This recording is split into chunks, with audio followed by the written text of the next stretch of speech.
So obviously, just like any other officer-involved shooting, this is all preliminary investigation information, so things can change, but we want to get as much clarity and context to the public as we can in this situation. So understand that obviously BCI is here investigating it, so these are just the preliminary facts. So just after 3:30 a.m. this morning, Columbus police officers that were working patrol in marked units were flagged down about a robbery that had just occurred.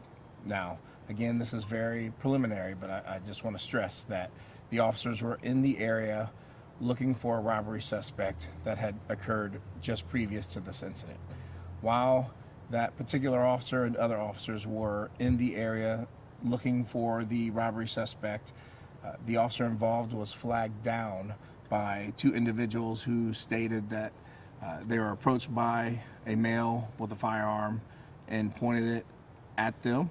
So at this point, the officer gets the description of the suspect, and immediately within seconds of getting that suspect description, the officer sees a male who fit that description.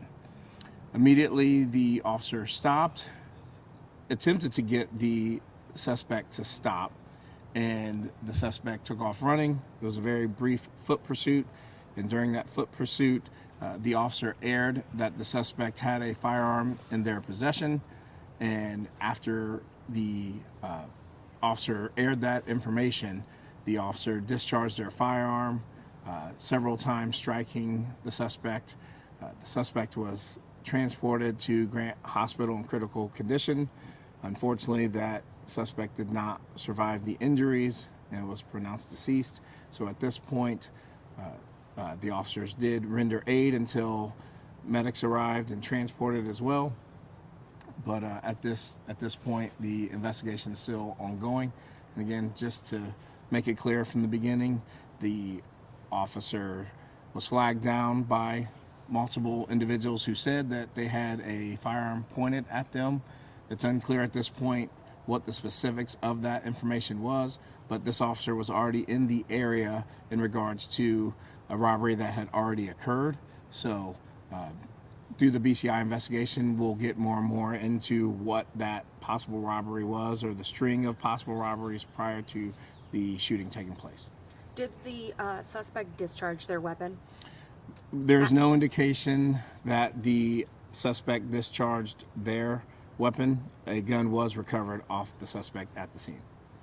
Do we know if the family of that suspect has been notified at this time? We're still working through next of kin. That's why we want to be respectful and very cautious of what we put out at this point. So we're still working through that. I know early in the morning you said that there were multiple individuals who had been taken into custody.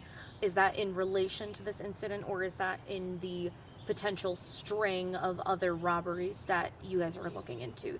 We're looking into all of that right now, and it's too early to say. And I don't want to compromise the integrity of the investigation, but I can reconfirm that there were multiple individuals that we do have in custody that we believe was related to the robberies. Now, is this particular incident connected to those? We're just not sure, but that's going to come out through the course of this. Were they near or around that suspect during the time of this incident? Or no? Don't know that information. What do you make of an officer-involved shooting like this taking place so close to OSU's campus? Whether it's OSU campus, German Village, East Side, anywhere in the city, we don't want gun violence, right? We don't want people who should not be possessing firearms to have them, and no officer wants to discharge their firearm. That is a huge myth, a big misconception.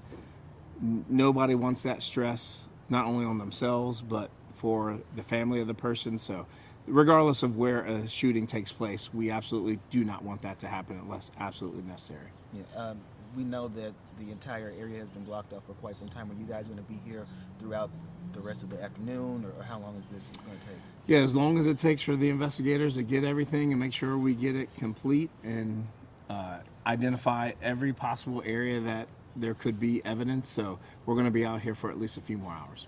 Have you talked with CODA about the redirecting of buses down High Street for the rest of today?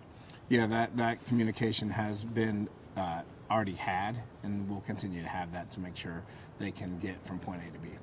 And has the suspected stolen property that led the officer to go after this suspect, has that been recovered and given back to the individuals who flagged this That's officer all down? part of the BCI investigation that I don't have information about. The people who flagged down the officer, have they been interviewed or talked to? That's all part of the investigative process. But again, I'd also like to point out, if anyone was in the area last night and feel they may have been a victim of a robbery or a robbery attempt, or anyone pointing a firearm at them at any point, to please contact us immediately, because like I said, this investigation is still ongoing, but there is a possibility that there are a string of other issues that have happened this morning prior to that incident. So if you have any information, please come forward with that. Do you have any, I know obviously the BCI is investigating, do you have any brief description of the suspect? We're still working through that right now, notifying next of kin and all these things, so we don't want to get into the specifics until that's done. So no age, no race, gender, anything of that We'll type? get into all that once we have the next of kin.